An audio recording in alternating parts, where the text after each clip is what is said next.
Drogheda United were without the services of Pat Scully and long-term absentees Mark Dempsey, Brian Kelly and Stephen Gray, while Longford Town had no injury worries. And it was the visitors who seemed more at home in the first half, and Longford had their first real chance in the 14th minute when Shaun Dillon's clever throw found Alan Kirby. He was pushed wide and his shot well blocked. Town did have the ball in the back of the net 3 minutes later when Barry Ferguson's free rebounded out to Sean Francis. But the referee penalised Eric Levine for a foul on keeper Gary Rogers.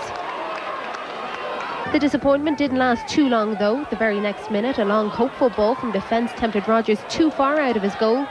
Kirby was in the perfect place, a perfect strike, and Longford were finally and impressively in front. As Drogheda struggled to get chances together, Longford came close again 10 minutes from half-time when Dara Sheridan's header was brilliantly saved by Rogers. And the hosts finally strung together a decent opportunity courtesy of Ferguson's miss kick. Neil Tarrant headed straight for goal, but it was well kept out by Stephen O'Brien. They went into half-time a goal down.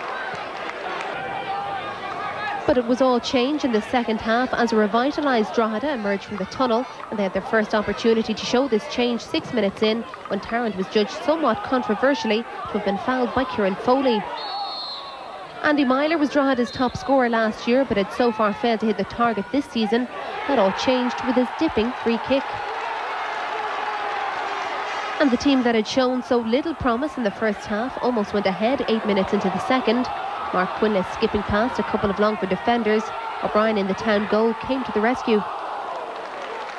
Longford began to get themselves together as the half went on and showed signs of re-establishing their command.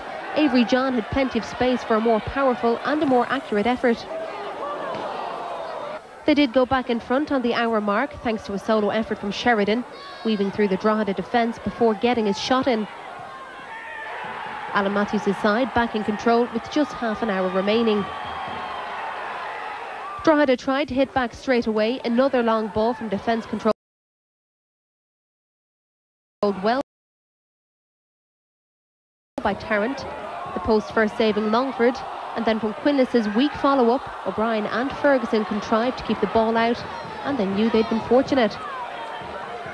The home side continued to get back into the game, but as the seconds ticked away, an equaliser was looking unlikely until 2 minutes into stoppage time when Gary Cronin's cross found substitute Derek Delany. His low drive somehow squeezed past O'Brien, and it was all square. Although O'Brien may be disappointed to have been beaten at his near post. So after an eventful night park, it finished Drogheda United 2, Longford Town 2.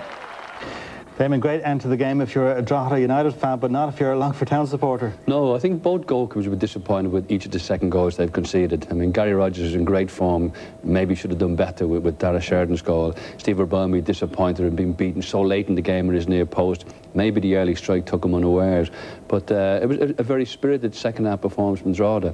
And any side that gets the tails up is going to be very, very difficult to contain.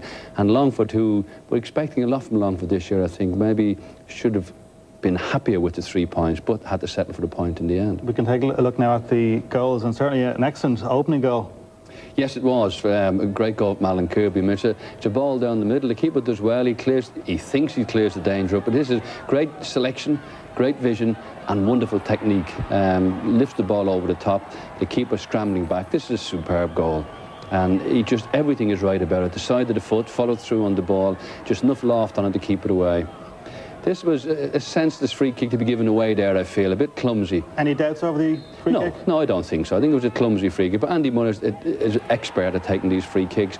And again, just lifts her over the wall. Maybe the wall will be disappointed with itself. I don't know from the angle. But nonetheless, it was a superbly taken goal, as this one was as well. Dara Sheridan goes to. And that's what I mean about Gary there being a little bit beaten too easily on his near post, but again he doesn't get too much cover from the centre halves, I have to say, and Darren hits it powerfully, yes. And then this the ultimate signal for Longford, so late in the game, and the ball bounces, it goes through Avery John's legs. Maybe Steve O'Brien was inside it, but fair play, if you like Derek Delany taking the responsibility so late in the game to have the shot. It might have clipped Avery John, I don't know, but irrespective of whatever happened, it was a shot on goal, it hit the target, and as everybody always says, when you shoot, hit the target, because anything can happen, and as it did there. You mentioned a lot expected of Longford Town in the season ahead. What about Drogheda United? Of course, survived through the playoffs last season to stay in the Premier Division, but is it going to be another tough year for Drogheda? Survival is the only game in town for Drogheda. If they stay up, its season is successful. Last season was successful right at the very end of it when they won the playoff, as you say. If they stay up this season, I think that's all they'd be looking for.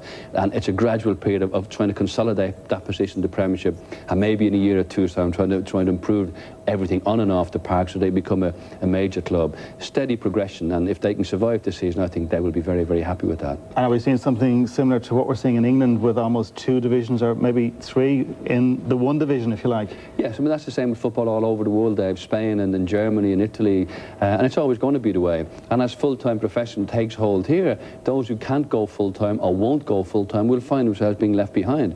We've seen instances tonight of teams who are willing to sit back. That's from fatigue as much as from anything else, is pressure. So it's an interesting time ahead. But the real point is, everybody seems capable of beating everybody else. We've only got 2 unbeaten teams, and yet they both, Shelbourne and Shamrock, they both dropped points.